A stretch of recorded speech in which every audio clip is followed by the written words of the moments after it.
Bien, un peu de silence, je vous prie. Nous nous réunissons aujourd'hui pour savoir qui est à l'origine de ce crime odieux commis il y a quelque temps maintenant, et que le tribunal de YouTube ne s'était pas encore permis de juger, sous peine de manque de preuves.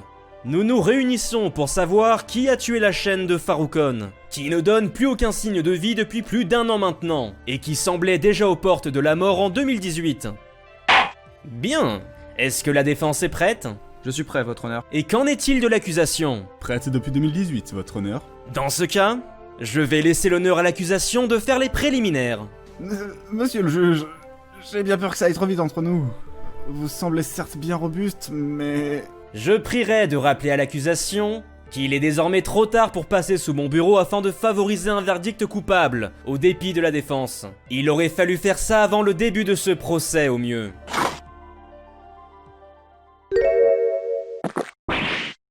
Ah, car c'était pas des avances. Je crois que ce que souhaitait dire monsieur le juge, c'est qu'il te faudrait peut-être faire un résumé de ce qui s'est passé vis-à-vis de la victime, tout ça. Évidemment que je le savais déjà. Tout ça n'était qu'un test afin de détendre l'atmosphère dans cette salle d'audience. Je ne suis on ne peut plus détendu, voyons. Il serait maintenant temps de cesser vos âneries, monsieur Galifan, avant que je n'évacue la salle. Faites-moi donc ce foutu résumé qu'on en finisse. Comme disent les jeunes, illico presto, amigo. Mais...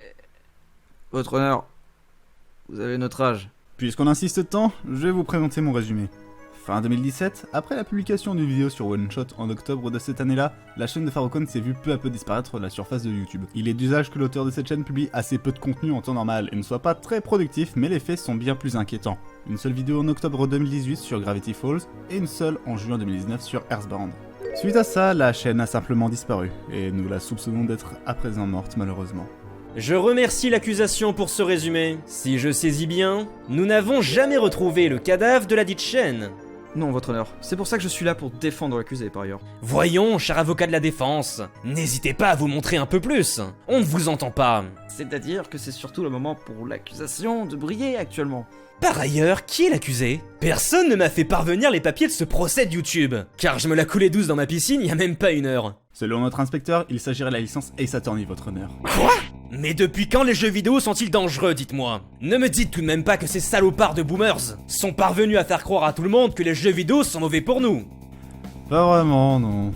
Disons simplement que nous savons de sources sûres que la chaîne a une sévère baisse de productivité lorsque Ace Attorney est arrivé dans les mains de son gérant. Et voilà pourquoi je déteste mon métier.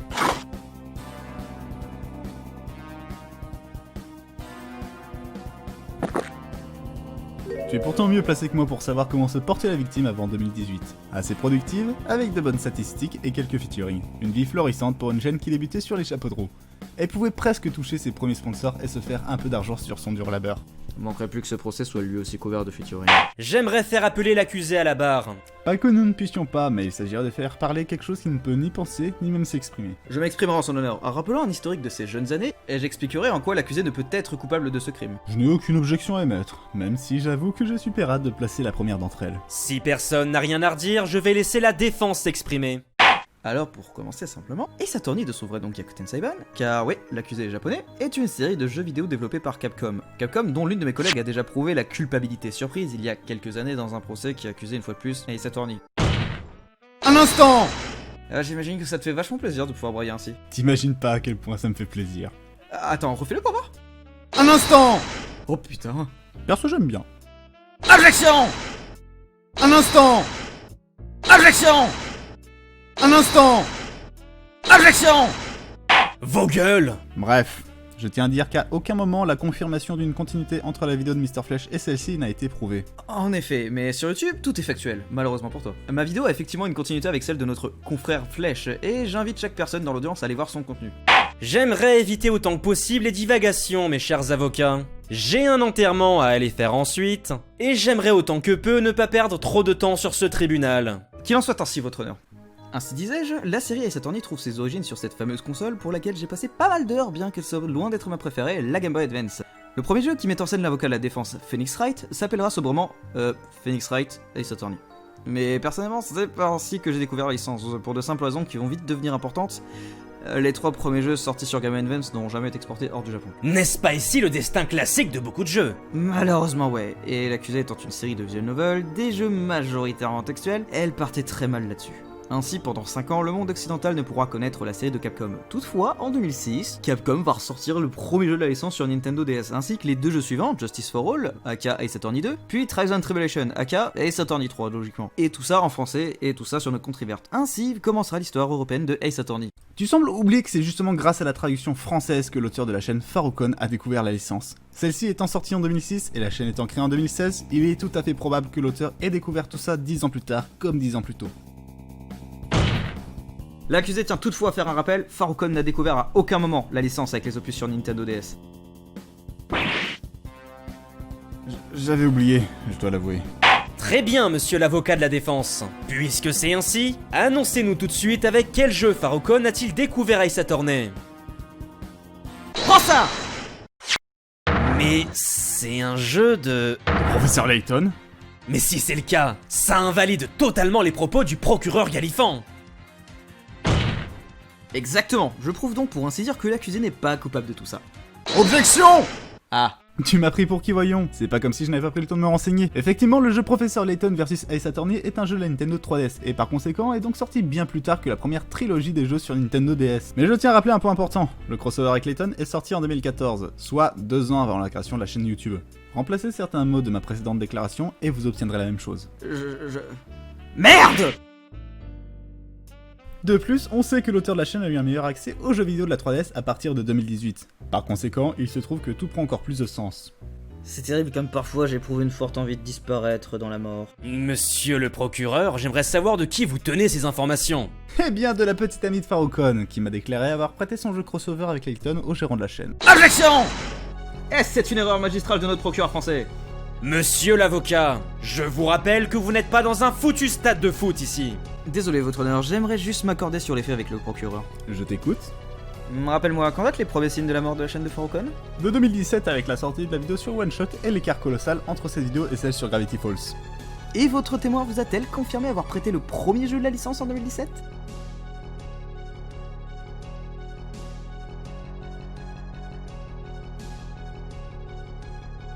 Je vais pas pouvoir participer au duel de regard si vous me regardez pas, vous savez. Votre honneur? Plaît-il? Je me suis un peu raté. Il semblerait que je me sois confondu sur les dates. Les dates n'ont jamais été à ton avantage, procureur Galifan. Dans ce cas, de quand date l'emprunt du premier jeu Ace Attorney de Farokon? 2019, votre honneur. Voilà qui change tout. Si ce qu'il dit là est vrai, alors la mort présumée de la chaîne n'est pas liée à l'arrivée de la licence Ace Attorney. Exactement. Objection! C'est pas encore fini, mon cher ami. Décidément, tu lâches rien. Même s'il semblerait que l'arrivée de Ace Attorney ne soit pas responsable de la décroissante productivité de l'auteur de la chaîne, il semblerait que cette dernière soit plutôt le dernier clou de la tombe. Expliquez-vous, monsieur le procureur stylé. Un instant! T'oserais pas aller jusque-là, quand même? Oh que si. Regarde-moi faire. Soudainement, j'aimerais mettre dessiner des lunettes de soleil afin de cacher les larmes qui me montent aux yeux. Votre honneur, il semblerait que notre cher Farokon n'ait découvert la licence Ace Attorney que juste après la sortie de la vidéo sur Earthbound, qui est à l'heure actuelle la dernière. Objection! Ce n'est pas la dernière vidéo sortie, vous mentez! Il y a le live de avril 2020 aussi. Objection! Bien tenté, mais ça ne marchera pas. Ce live est sorti certes en avril 2020, mais il ne faut pas oublier le thème de ce live. Tier liste des jeux Nintendo. Mais à aucun moment n'est mentionné. Objection! Si ça l'est. Votre honneur, si vous regardez bien sur cette tier liste terminée, vous pourrez constater que les jeux de la licence sont dedans. 6 d'entre eux le sont. La première trilogie comprenant Phoenix Wright, Ace Attorney, Justice for All, puis Trials and Tribulation, le premier jeu de la seconde trilogie, Apollo Justice, ainsi que les 2 spin-offs que Farokon a annoncé n'avoir commencé que depuis très peu, My Wars, Ace Attorney Investigation et Daigakoten Saiban. Je me permets de rajouter que Farokon a annoncé s'attaquer bientôt aux 2 jeux suivants de la seconde trilogie, à savoir Dual Destinies et Spirit of Justice, puis terminer les 2 spin-offs qui ne sont pourtant pas sortis en France. C'est exactement pour ça que que Farokon ne s'était pas attaqué à la licence plus tôt, votre honneur, car les jeux ne sont pas traduits en France. Du moins, pas totalement tous. Comment ça? Alors, il se trouve que Capcom fait preuve d'une flemmardise assez légendaire quand il y a cette licence. Une flemmardise, faut le dire, vraiment honteuse. Et c'est pour parler de ce sujet que la défense aimerait appeler un témoin à la barre. En quoi ce témoin pourra prouver que ce n'est pas lié à la mort de la chaîne? Je suis sûr qu'en écoutant ce qu'elle a à dire, nous pourrions progresser et découvrir une nouvelle piste. Objection! L'accusation se met en travers de cette méthode. Bah alors, on se fait pipi dessus, procureur Galifan? Pas du tout, c'est juste que... Tu veux un câlin, c'est ça? Cessez tout de suite. Aucune personne ne m'a touché depuis plusieurs mois et je me sens personnellement attaqué et frustré. Si d'ailleurs des personnes qui regardent ce procès souhaitaient me donner un peu d'infection, je pourrais... Ah, désolé. Ouais, ça fait presque pitié là. À qui le dis-tu? L'accusation souhaite que le juge refuse l'appel d'un témoin à la barre. Eh bien, je refuse que l'on me donne des ordres, monsieur le procureur. Inconnu meilleur dimanche. Dans ce cas, et j'avoue que je n'aurais jamais pensé dire ça un jour, mais la défense appelle à la barre la gérante du département de traduction de la licence Ace Attorney, Madame Flavie Chouette. À quoi? Faire. À vrai dire, Madame Flavie Chouette est décédée. Oh bordel enfin! C'est à son enterrement que je me rends après. Mais voyons, votre honneur, pourquoi feriez-vous preuve de respect envers cette... Nous nous y rendons avec mes confrères juges pour danser sur sa tombe. J'hésite presque à vous demander de venir. Franchement, moi aussi. J'adore aller dans des cimetières et voir des enterrements. Alors on pourra faire ça. C'est le plus beau jour de ma vie. J'ai même eu l'autorisation de la mairie de la ville pour danser sur la tombe en compagnie d'autres gens. Même le maire détestait cette vieille chouette. C'est si beau parfois de vivre. Pas comme elle donc! Cessons de divaguer et retournons au thème principal de ce procès. La défense ne peut donc pas appeler sa témoin puisqu'elle est morte. Gros lol. Mais nous pouvons tout de même parler pour elle. Grâce à du channeling, qui permet de faire revenir les morts au travers du corps d'un médium. Hors de question. Je ne veux plus l'entendre ni la revoir. En demandant à quelqu'un de parler en son nom? J'imagine que vous voulez le faire. Ah car j'avais pas le choix en plus, je me suis jamais fait piéger aussi vite. Désormais, j'aurais du mal à ne pas voir son sale visage sur le vôtre. Le véritable problème de la licence Ace Attorney, c'est son accessibilité. En effet, c'est assez dur aujourd'hui d'accéder à l'intégralité de la licence. Il est effectivement possible d'accéder à une partie de la licence via divers produits dérivés. Il existe notamment un film live sorti au Japon en 2012 réalisé par le monstre du cinéma Takashi Miike. Et si vous ne le connaissez pas, il est derrière d'excellents films, dont notamment une adaptation live de la partie 4 de JoJo's Bizarre Adventure, qui a été très bien reçue par la critique. En plus de ce film, il est possible de découvrir la licence avec deux séries de mangas. Première série contenant des aventures inédites mais dispensables de Phoenix Wright, et une autre avec Benjamin Hunter, le procureur rival de Phoenix, qui s'inspire des jeux Ace Attorney Investigations, mais qui reprend le même schéma que le manga Phoenix Wright, à savoir des enquêtes inédites, mais dispensables. Et il existe aussi, pour la mentionner, une série animée de 2 saisons qui retrace les 3 premiers jeux Ace Attorney, dont le premier arc narratif de la licence de jeux vidéo, tout en rajoutant du développement supplémentaire de personnages. Les 2 saisons sont sorties avec 2 ans d'écart environ, la première en 2016 et la deuxième en 2018, et elles sont produites et animées par le studio d'animation A1 Pictures. Tiens, c'est cocasse. Plaît-il? Un anime de A1 Picture était abordé lui aussi dans l'une des vidéos de la chaîne de Farokon. Cette information ne sert foutrement à rien par contre. Je sais. Tais-toi et laisse-moi faire. Je disais donc, le véritable problème de la licence du jeu vidéo, c'est son accessibilité. Pourquoi me demanderez-vous? Non, perso, j'écoute juste. Ouais, pareil, je pose pas de questions. Jusqu'ici, c'est assez clair. Tous les jeux ne sont pas traduits en français. Parmi eux, seulement les portages DS, Wii et Switch des 3 premiers opus de la licence, ainsi que le jeu Apollo Justice, uniquement en français, lui aussi sur Nintendo DS. Et pas sur 3DS avec son remake? Absolument pas. Capcom se fout de notre gueule et sous-estime son public européen. Parfois même occidental en général. Dans le cas des 3 premiers jeux, il est compréhensible que les jeux n'aient jamais bénéficié d'une sortie sur Game Boy Advance. Après tout, les jeux étaient déjà sortis, et quand la licence est arrivée en France, la DS avait déjà de beaux jours. C'était plus logique de la sortir sur DS à partir de 2006, surtout qu'il y avait un meilleur public, plus apte à acheter les jeux, et quitte à ne pas sortir la meilleure traduction possible, comme c'est le cas avec la version DS de Justice for All, qui est d'ailleurs une horreur en termes de traduction, tant elle comporte de fautes d'orthographe. Capcom n'a pas l'air de savoir gérer sa licence. En effet. Encore plus avec ce qu'on va voir maintenant. Prends ça! Apollo Justice sur DS? Il a pourtant bénéficié d'une sortie française. Exactement. Mais je tiens à indiquer au procureur Gaifan qu'il passe à côté de l'essentiel. Les sorts. Quoi? Très bien, montrez-moi aussi ce qui ne va pas. J'avoue pas tout suivre. Juste ici. Vous pouvez sans doute le voir, mais les dates de sortie du 3ème et du 4ème opus sont inversées, chez nous aussi. Objection! C'est pas une preuve que Capcom se moque du public occidental, mais bel et bien qu'il ne sait pas gérer son planning de sortie. Le 3ème jeu est sorti après le 4ème aussi au Japon. Objection! Tu t'es encore fait avoir! Hein? Tu sembles oublier un détail important. Jamais le 3ème opus n'est sorti en dehors du Japon lorsqu'il est sorti sur Game Boy Advance. Pour le Japon, le 3ème opus sur DS n'est aussi qu'un portage. Pour le public occidental, c'est pour lui la seule manière de découvrir la fin de la première trilogie pour la première fois. Mais n'est-ce pas ultra contre-productif de sortir le début de la seconde trilogie en priorité en Occident? Bordel, mais oui! Apollo Justice est sorti chez nous quelques mois avant Trails and Tribulation, ce qui est purement suicidaire. C'est comme si chez nous on sortait Kingdom Hearts 3 avant le 2. Ok. Mais en quoi est-ce que ça a pu influencer la traduction des jeux suivants? Procureur Galifan, Plaît-il? quelle traduction des jeux suivants? Quel... Pardon? Même si Ace Attorney Investigation se voit sortir en Occident en 2010, celui-ci se retrouve entièrement traduit en anglais. Pas en français, hein, ni même une autre langue européenne. À aucun moment le public français ne pourra expérimenter dans des conditions optimales la version française du jeu qui suit les aventures parallèles du rival de Phoenix Wright, Benjamin Hunter ou Miles Edgeworth. Mais qu'en est-il du second jeu, Investigations? Jamais sorti en France, ni même aux États-Unis. Quand bien même la communauté le considère comme l'un des meilleurs jeux de la licence. En termes de scénario, si ce n'est même le meilleur à côté de Ace Attorney 3. Objection! Vous n'êtes pas un clown, mais le cirque entier. Investigation 2 a eu droit à un patch anglais, et Investigation 1 a eu droit à un patch français, rendant les deux jeux plus accessibles. Surtout qu'un patch français de Investigation 2 est semble-t-il en préparation. Objection! Les patchs sont faits par des fans. Jamais Capcom ne les a approuvés ou rendus officiels viennent ressortis sur 3DS ou Switch des jeux investigation. Ah! Et c'est pas encore fini. En 2013, pour les 10 ans de la série, sort sur 3DS Dual Destinies, le 5ème jeu Ace Attorney de la série principale. On nous permet de suivre de nouveau Phoenix Wright, le premier avocat de la série. On continue de développer Apollo Justice, le disciple de Phoenix introduit dans le jeu éponyme, et on introduit un nouvel avocat, Athena Sykes, nouvelle disciple de Phoenix qui introduit avec elle sa mécanique de gameplay à elle, comme l'a fait Apollo dans le jeu précédent. Avec tout ça, Capcom se permet de pouvoir faire du bon fan service sa mère. Et le jeu a été traduit en français?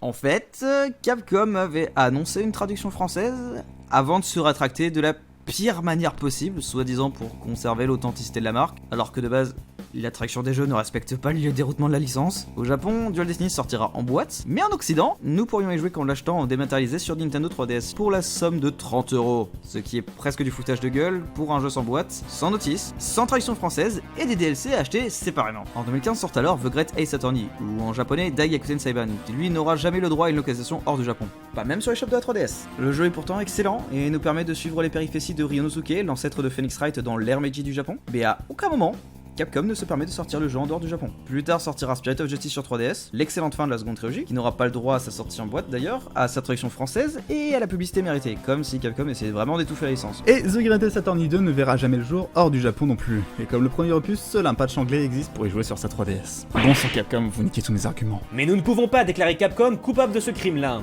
Déjà car il a été condamné pour des peines précédentes par l'avocate Hermine en 2015, mais aussi car à aucun moment Capcom n'est intervenu contre la chaîne de Faroukon ou contre Faroukon lui-même. Je sais bien. Toutefois, toute cette interlude m'aura permis d'arriver à autre chose. Quoi? En 2019 sort sur Nintendo Switch Ace Attorney Trilogy. Le jeu bénéficie alors d'une traduction anglaise seulement, et il n'aura pas le droit à une version physique en boîte comme au Japon. 30€ la trilogie, avec des promotions régulières qui baissent le prix à environ 15-20€. Quoi qu'il arrive, l'histoire se répète. Toutefois, suite à un gros coup de gueule de la part des fans, Capcom se voit contraint de relâcher une version française en août 2019. Cette fois-ci, Capcom a perdu la bataille. Un instant! Il ne s'agit là que d'une compilation de la première trilogie, et même si sa sortie se situe aux alentours de la mort de la chaîne de Faroukon, il se trouve que Capcom n'a rien à voir avec ça. Ils n'ont pas sorti de patch français volontairement pour pourrir la chaîne. En effet, j'ai eu l'occasion de discuter avec Faroukon. C'est un inconnu total pour ainsi dire. Jamais une seule personne de chez Capcom ne saura qui est ce random. Objection! À aucun moment je n'ai parlé d'accuser Capcom de quoi que ce soit. Je tiens juste à rappeler les faits. J'ai bien peur de ne pas voir où tu veux en venir. Moi si. Je tiens à rappeler qu'il est possible de vaincre Capcom. Des rumeurs pour la sortie de Ace Attorney Trilogy 2 sur Switch sont assez persistantes et nous pourrions bien espérer une traduction française cette fois-ci. Si nous ne lâchons pas l'affaire et que nous insistons pour prouver à Capcom qu'avoir le jeu en français est un putain de must-have. Pareil dans le cas Ace Attorney 7 qui a déjà été confirmé comme en cours de développement. Et donc? Le coupable n'est pas Ace Attorney et le coupable n'est pas non plus Capcom. Vous comptez accuser un autre jeu vidéo? Tel l'un de ces boomers prétentieux? Votre honneur, vous avez un problème avec les boomers. D'autant qu'il y en a un peu moins avec la pandémie. Ah oui, le boomer remover là. Je peux parler? Désolé de vous avoir interrompu. Si vous pensez pouvoir me trouver un autre coupable, et un qui en vaille la peine, alors présentez-le maintenant. Prends ça! Mais cette personne, c'est vous, monsieur l'avocat de la défense? Exactement! Le seul responsable de la mort de cette chaîne, c'est moi, Faroukon. Pardon? Un problème, procureur? Évidemment que oui! T'es le premier péon d'avocat à s'accuser tout seul de chénicide volontaire. Un peu de silence, bordel! On s'entend plus. Avocat Faroukon, je vous prie de vous expliquer tout de suite ou je fais évacuer la salle. Vous venez de créer le pire plot twist de l'histoire de tout. Expliquez-vous tout de suite. Je tiens en effet à expliquer et éclaircir quelques trucs. Premio, je n'ai rien fait de manière volontaire. À aucun moment, je n'ai réellement voulu voir ma chaîne sombrer ainsi. Au contraire, j'ai même tendance à vouloir la rendre active de nouveau à l'aide de live et de vidéos. Deuxio, accuser mon client plutôt que de m'accuser moi, c'est la preuve que ce procès de base est complètement stupide. Je ne suis pas sûr de tout saisir, Faroukon. À vrai dire, j'aimerais revenir sur une chose. La chaîne n'est pas morte. Quoi? Cessez de vous prendre pour Monsieur Plot Twist. C'est pas Danganronpa ici. Je m'excuse, votre honneur. C'est pas encore un procès d'Danganronpa, mais c'est juste que... Écoutez, dézoomons les gens. Comme vous pouvez le constater, nous sommes dans une vidéo. Et donc? C'est pas le souci que ce soit une vidéo qui devrait nous inquiéter, mais plutôt qu'elle est postée sur la chaîne de Farokon. Tout juste, à aucun moment la chaîne n'a cessé d'être réellement active. Les vidéos sont encore accessibles en public, et je continue de lire et répondre aux commentaires. Juste que je ne sors plus autant de vidéos qu'en 2017 et 2016. Pourquoi ça? Le vrai souci, votre honneur, c'est ce qui entoure les vidéos. Beaucoup de personnes qui regardent cette vidéo, il ne s'agit là malheureusement que d'une vidéo qu'ils quitteront comme ça une fois cette dernière terminée. Certains ont d'ailleurs déjà quitté la vidéo, car pour beaucoup on ne prend pas vraiment en compte ce qu'il y a entre deux vidéos. Le temps de production. Ce maudit temps de production! Nous sommes tous les trois des youtubeurs, ou des vidéastes, je préfère dire. Car ça me sied plus, je trouve ça plus joli et moins médiatique. Le souci, c'est donc le temps de production des vidéos, vous disiez donc. Vous imaginez pas la pression que je me fous inutilement pour chaque vidéo. J'ai trop tendance à vouloir mettre la barre haute. J'en viens à poster qu'une vidéo par an, et dans le cas de Zelda's qui est le 4ème dans ton jeu, j'ai pas atteint un tiers de mes vues habituelles, alors que j'y ai passé beaucoup de temps dessus quand même. Certains n'ont jamais eu la notification d'une sortie de vidéo même. Le souci avec YouTube, c'est qu'on commence à penser que certaines chaînes qui ne font pas assez de rendement sont masquées au profit des plus prolifiques.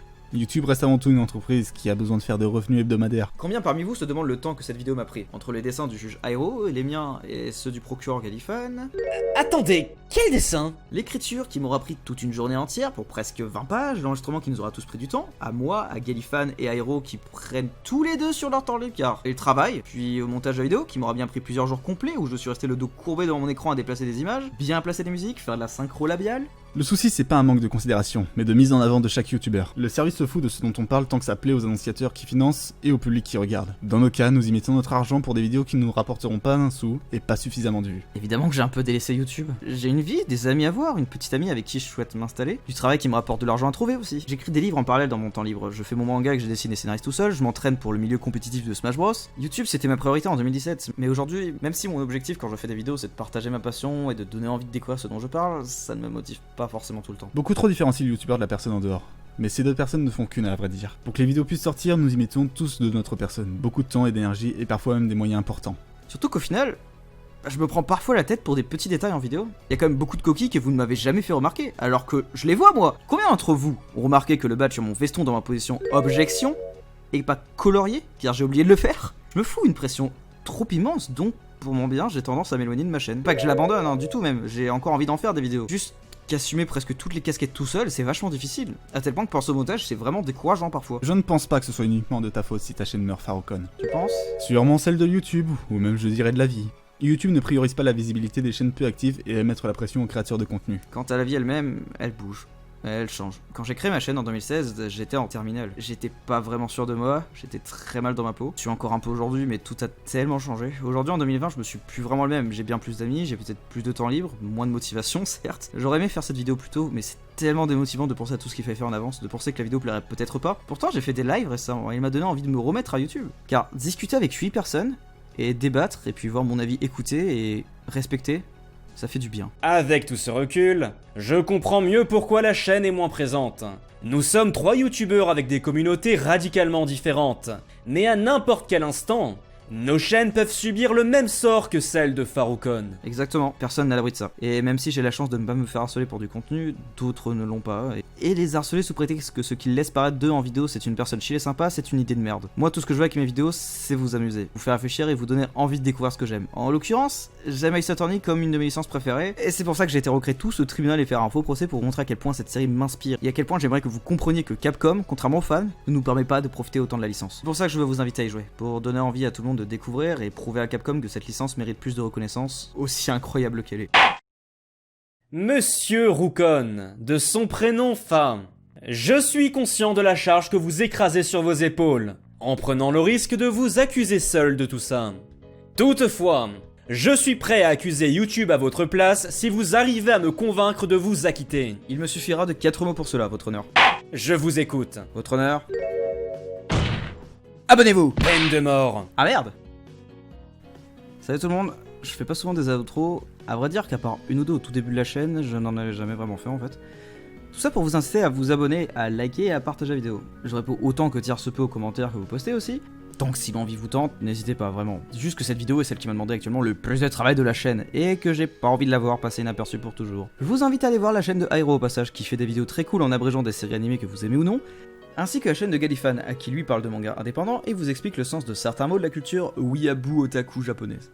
Leurs chaînes sont en description bien évidemment. Et aussi, j'ai un Twitter qui est lui aussi dans la description, sur lequel je passe ma vie à shitpost un max. Et en plus de ça, j'ai ouvert un Tipeee, pour ceux que ça intéresse de m'aider dans la vidéo. Mes vidéos ne sont pas du tout monétisées, elles ne me rapportent donc absolument rien. Vu la quantité de temps assez énorme que j'ai tendance à foutre sur une vidéo, je me suis dit qu'il était peut-être temps de franchir le pas et de vous partager un support pour me faire des dons.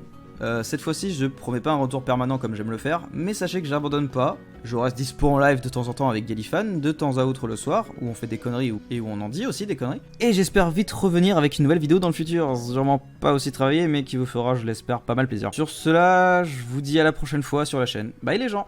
Vous pouvez l'entendre, ma voix est déglinguée par contre, j'ai trop gueulé.